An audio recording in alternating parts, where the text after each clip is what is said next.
Assalamualaikum warahmatullahi wabarakatuh.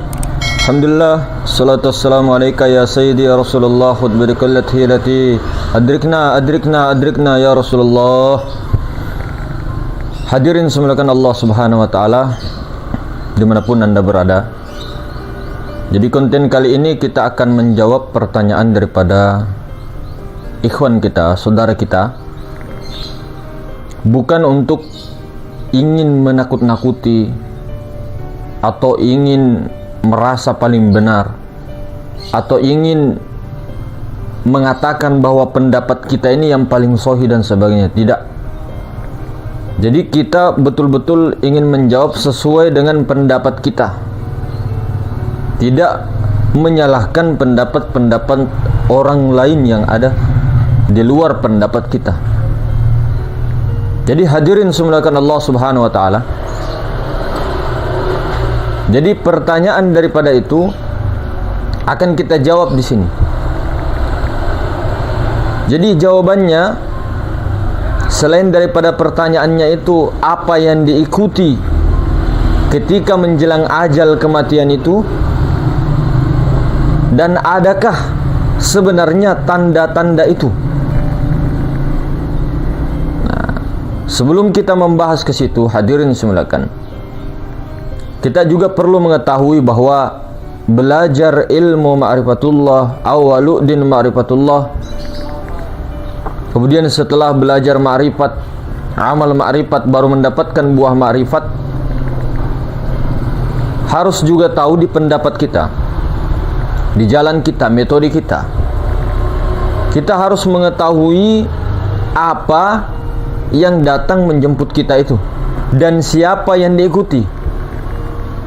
Karena mohon maaf, bukan menakut-nakuti, bukan apa-apa, terus terang, ketika kita keliling dunia, menghabiskan membaca buku, menghabiskan belajar ilmu-ilmu ma'rifat, teori-teori ma'rifat, ilmu-ilmu tauhid, metode-metode, kita menghabiskan harta kita secara syariat, kita menguras pikiran perasaan kita, kita mujahadah riyadhah, kita meluangkan waktu kita, bahkan sampai meninggalkan anak istri kita demi mencari ilmu kesejatian diri, demi mencari ilmu tauhid dan mendapatkan ilmu tauhid itu serta paham.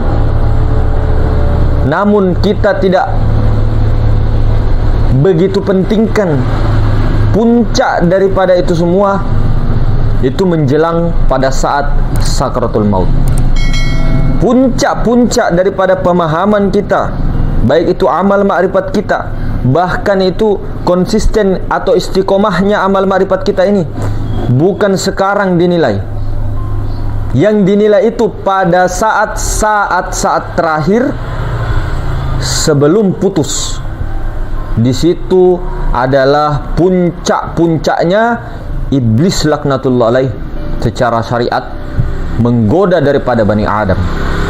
Disitulah puncak-puncaknya. Jadi ketika kita salah mengikuti, salah ikut,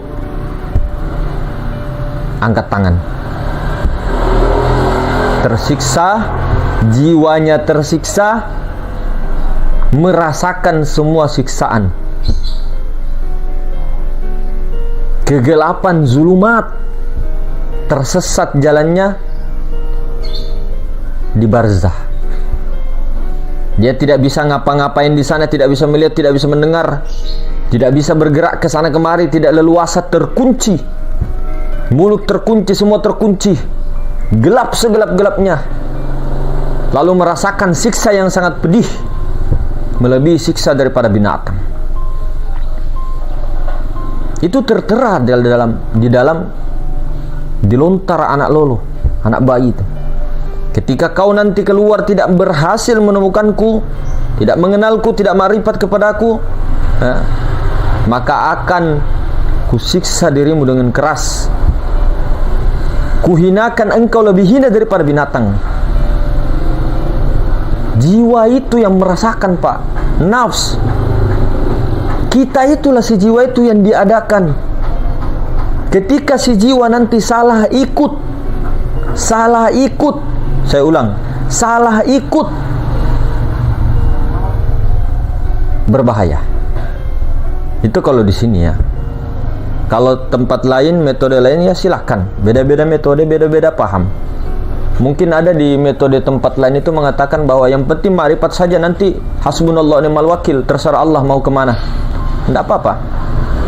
Kalau begitu ngapain kita belajar ilmu ma'rifat? Ngapain kita belajar tauhiduz zat, sifat, asma, af'al? Ngapain kita kesana kemari untuk mencari itu? Kenapa tidak dari awal? Oh, kita ini tidak ada, yang ada hanya Allah, yang wujud hanya Allah.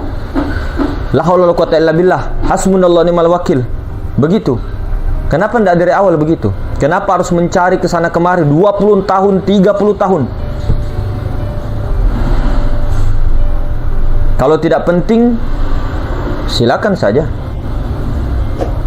Itu tidak kita menjelek-jelekkan, tidak kita mengatakan semua salah, tidak. Tapi ini kehati-hatian di dalam jalur kita ini. Jadi betul-betul harus tahu siapa yang datang, kemudian siapa yang diikuti. Nah, apakah ada tanda-tandanya? Sebenarnya ada. Sebenarnya ada, sangat jelas. Jadi begini, di alam semesta besar, di alam semesta ini, nah, tentunya di alam semesta itu ada malaikat. Semua malaikat yang ada di alam semesta besar itu nyata juga di sini.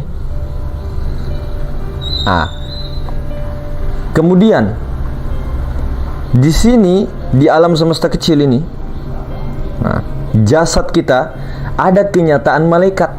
Batinnya itu ada sifat-sifat malaikat. Kenyataannya ada pada zohir, dan nyata senyata-nyatanya, sangat nyata. Ada batinnya malaikat, ada zohirnya malaikat, nyata. Jadi ketika malaikat 4 itu, kiraman katibin, pergi keluar dari dirimu satu persatu, itu otomatis itu. Otomatis, bukan kita mengatakan kita ini Tuhan terus menghendaki begini-begini, enggak.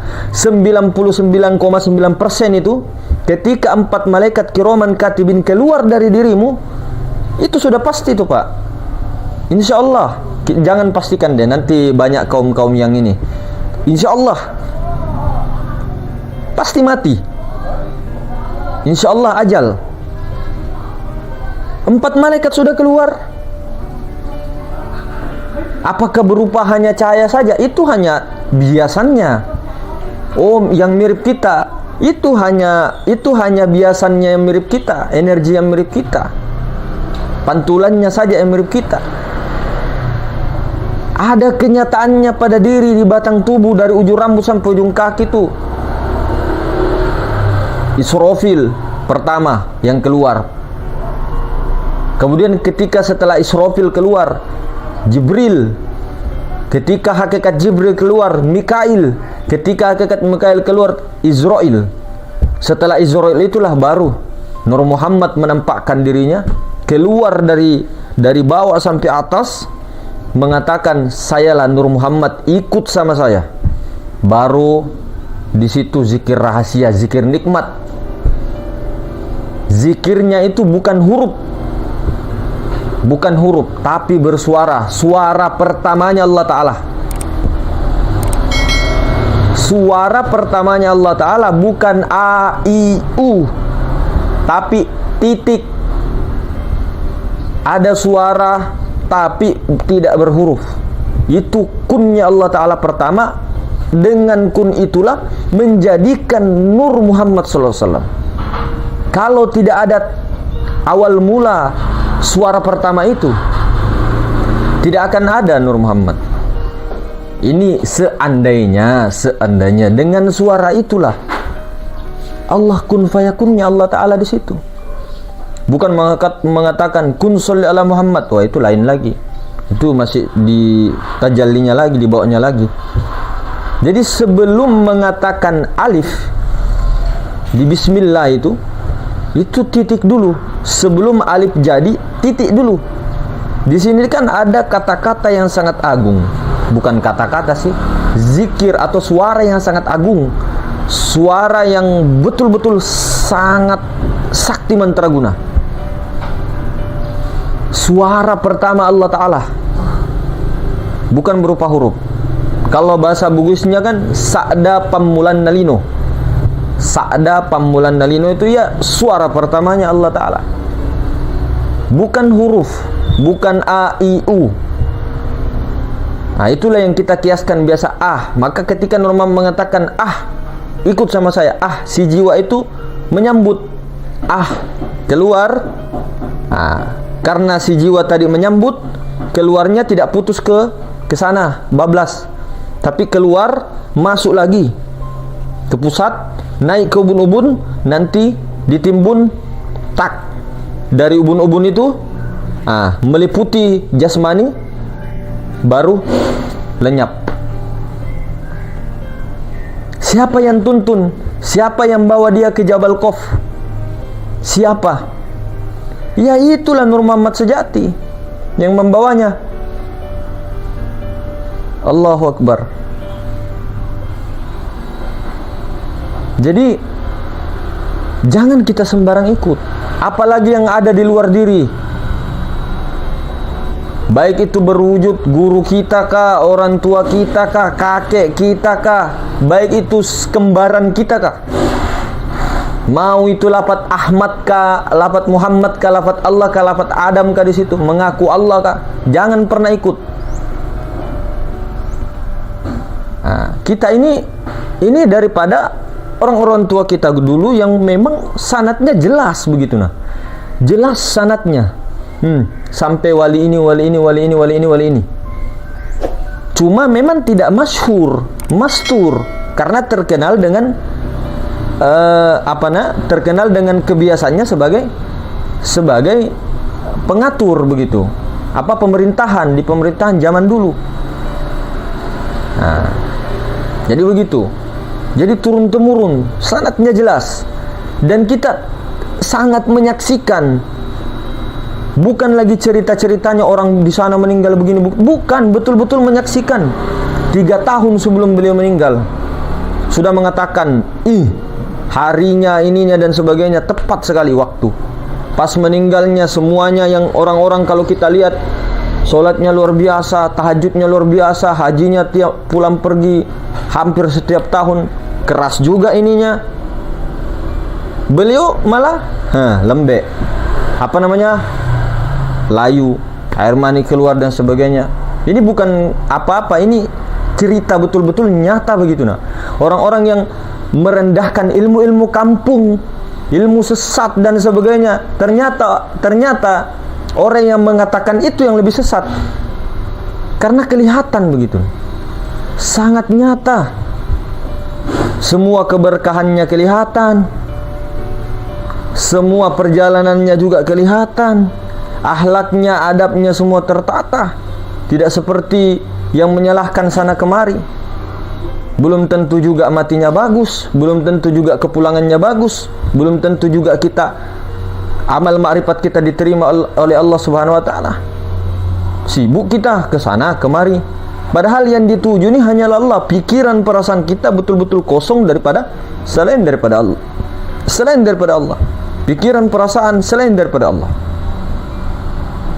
Jadi jangan sampai kita ini betul-betul menyembah selain Allah. Menyembah selain Allah ini bisa ditakwilkan juga bahwa kita itu berpikir, berperasaan selain daripada, menuju musyahadah kepada Allah, atau selain daripada peleburan kepada Allah. Itu termasuk membawa berhala-berhala yang ada di luar pada diri kita. Jadi berhala-berhala yang ada pada hati kita itu belum takholli, belum keluar. Itu penting semua. Dan pada saat itu juga jangan sampai kita itu tadi, kembali lagi ke topik, sembarang ikut. Kita setengah mati belajar kitab sampai bertumpuk-tumpuk, amalan zohiriyah, batiniyah semuanya, ternyata salah ikut. Karena itu ujian terakhir daripada iblis laknatullah alaih untuk menggoda. Ya, secara ma'rifat iblis itu sifat jalannya Allah ya. Namun kita bicara syariat. Jadi iblis ini betul-betul menggoda, betul-betul ujian terakhirnya itu ada pada saat menjelang sakaratul maut. Ini ngeri. Ngeri betul-betul. Salah ikut, salah. Keliru jalannya. Itulah yang dikatakan keliru jalannya. Sesat jalannya, kenapa? Karena dia belok kiri, belok kanan. Dikira wali yang jemput. Guru saya ini, berwujud ini. Jangan ikut keluar dari diri. Nah, ini tingkatan kedua. Ada tingkatan pertama, tidak ikut siapa-siapa. Tidak ikut dari dalam keluar berwujud kita. Dia tiba-tiba langsung meninggal aja. Nah, kalau orang seperti ini meninggalnya itu bukan ikut sama siapa-siapa. Dia cuma meninggal, napasnya tidak keluar, jantungnya tidak berdetak. Roh kudusnya nanti naik, meliputi pada saat dikubur atau sebelum dikubur, dibungkus oleh nur ilahiyah sehingga tidak kelihatan, baru moksa, hilang. Adapun yang tidak mau moksa atau tidak moksa, masih utuh dan sebagainya, tidak jadi masalah. Tidak juga kita mengatakan itu sesat. Tidak begitu. Ada juga yang mau mengecil jasadnya, ya silakan saja. Ya, tergantung dari kehendak Allah yang ditajallikan kepada si insan tadi. Nah, jadi kalau kita itu betul-betul mengetahui, jadi secara hakikatnya Allah yang mengetahui, secara syariatnya diberitahu. Secara hakikatnya Allah yang maha melihat. Allah Ta'ala sendiri yang melihat dirinya. Allah Ta'ala sendiri yang mengenal dirinya. Secara syariatnya Allah Ta'ala mengenalkan dirinya. Allah Ta'ala melihatkan dirinya dengan dirinya. Tuh syariat, bicara syariat, bicara ma'rifat ini, bicara syariat ini kedudukannya. Jadi begitu. Jadi itu pesannya, jangan sampai kita sibuk kesana kemari. Sudah merasa paling makrifat, sudah amal makrifat, sibuk kesana kemari, berprasangka, berpirasat kepada orang-orang yang tidak-tidak. Ternyata orang itu pada saat menjelang ajalnya mendapatkan hidayah daripada Allah, ternyata kita jauh. Jadi jangan bangga, jangan paling merasa, jangan paling merasa mengenal dan sebagainya, paling tahu, pokoknya itu semuanya hilang. Jadi tidak perlu kita itu memanggil teman-teman begini. Kamu tahu nggak? Saya itu punya rahasia. Ada rahasia saya ini. Tapi kamu nggak usah tanya orang ya. Nggak usah kasih tahu orang. Oh iya. Apa rahasianya, Mas? Sebenarnya saya itu Power Rangers merah. Nggak usah begitu. Diam-diam aja. Makanya pengalaman rasa itu tidak usah dibagikan. Tidak usah dibagikan. Kecuali sama pejalannya yang beritahukan jalan di situ dengan khalwatnya, dengan zikir-zikirnya, tanya yang memberikan jalan. Karena dia pernah naik ke puncak. Artinya begini, setiap ini ada Gunung Sumbing ya, Magelang itu. Nah, ada orang itu tidak pernah naik di puncak, tapi dia tahu, oh itu puncaknya Gunung Sumbing sana. Oh, di pos itu sekian. Oh, itu puncak Raja Wali sana. Oh, untuk menuju ke puncak kita ini terserah mau pakai teman-teman yang sudah naik ke sana, atau mau pakai penunjuk jalan yang sudah ke puncak itu terus turun lagi, ataukah kita mau naik sendiri. Bisa juga, terserah. Jalurnya lewat mana? Via Kali Anggrek kah, atau via Wonosobo kah, atau via mana ini? Nah, dipilih saja via mana. Misal via Kali Anggrek. Kalau kita mau jalan sendiri, ya jalan sendiri sampai ke puncak, entah itu belok-belok kanan kiri atau tertati-tati. Nah, yang penting sampai ke puncak. Ada juga yang sebelum ke puncak sudah meninggal. Ada yang jatuh dari jurang, ada yang dikubur di situ dan sebagainya. Ada yang terpontang-panting, ada yang sampai yang tadinya untuk mencapai puncak itu hanya sebentar saja, tidak sampai 5 hari, ternyata dia sampai puncak itu 1 bulan. Ada yang dituntun oleh temannya naik ke puncak, harusnya cuma 2 hari ke puncak, ternyata dia tidak bisa, tidak sanggup, kakinya patah, atau dia tidak sanggup untuk melanjutkan perjalanan itu, atau dia malas berjalan dan sebagainya. Masing-masing. Ada juga yang sampai macam-macam. Jadi ada itu orang yang melihat puncak gunung tapi dia belum ke sana. Ada orang yang mengenal Maharuang tapi dia belum ke sana, melubur ke sana, belum bertubuhkan Maharuang, belum fana di Maharuang, masih tahap memandang. Oh iya, Maharuang meliputi segala sesuatu, di dalam, di luar, atas, bawah, kanan, kiri, depan, belakang. Ada yang sudah ke sana tapi cuma sekali doang, sekali, 2 kali. Ada yang betul-betul sampai fana di situ, betul-betul mendirikan rumah di situ. Nah, kemudian nanti suatu masa, dia turun lagi, tanazzul ke af'al. Tuh, macam-macamnya. Jadi seperti itu. Nah, bukan kita apa-apa dan sebagainya. Lo kok bisa tahu kematian dan sebagainya? Emang engkau Tuhan? Ya memang bukanlah, bukan Tuhan. Artinya begini, alif lam mim. Yang tahu arti itu, artinya itu hanya Allah. Garis miring di situ, hanya Allah dan orang-orang yang diberitahu oleh Allah, yaitu para nabi, para rasul, para wali, dan para orang-orang yang diberitahu oleh mazhar Allah Ta'ala tadi. Dan terbukti karena dia tafakkur, memperhatikan ininya, dan punya guru juga, punya ini, diberitahu oleh guru-gurunya. Hakikatnya Allah Ta'ala juga yang memberitahu, hakikatnya Allah yang tahu, cuma diberitahu oleh Allah melalui mazharnya juga. Sama orang memberi rizki, orang membawa uang 5 juta ke kita, Allah yang bawa itu. Maksudnya mazharnya kan, mazhar kenyataan Allah. Namun hakikatnya itu kan Allah yang memberi rezeki. Cuma secara syariat, si fulan itu mazhar daripada Allah, af'al Allah, mazhar kenyataan af'al Allah. Bukan Allah zat itu langsung memberikan uang begini-begini, tidak kan? Sama dengan ilmu, rezeki dan sebagainya, pengetahuan. Itu maksudnya. Bukan kita yang tahu, Allah yang mengetahui secara hakikat ke dalam. Namun secara syariat diberitahu sehingga tahu. Jadi mungkin begitu hadirin semulakan, itunya pesan untuk terutama yang kita balas atau jawab ini. Jangan ikut yang di luar. Adapun tingkatan kedua, ikut yang dari dalam terus masuk kembali. Kemudian yang pertama tidak ikut sama sekali, dia langsung saja pak. Ya mudah-mudahan diberikan Allah yang tidak ikut sama sekali lah. Amin kan. Munajat kehendaknya juga, artinya tajalli kehendaknya supaya ada seperti itu. Amin, amin ya rabbal izzati. Mungkin begitu hadirin. Assalamualaikum warahmatullahi wabarakatuh.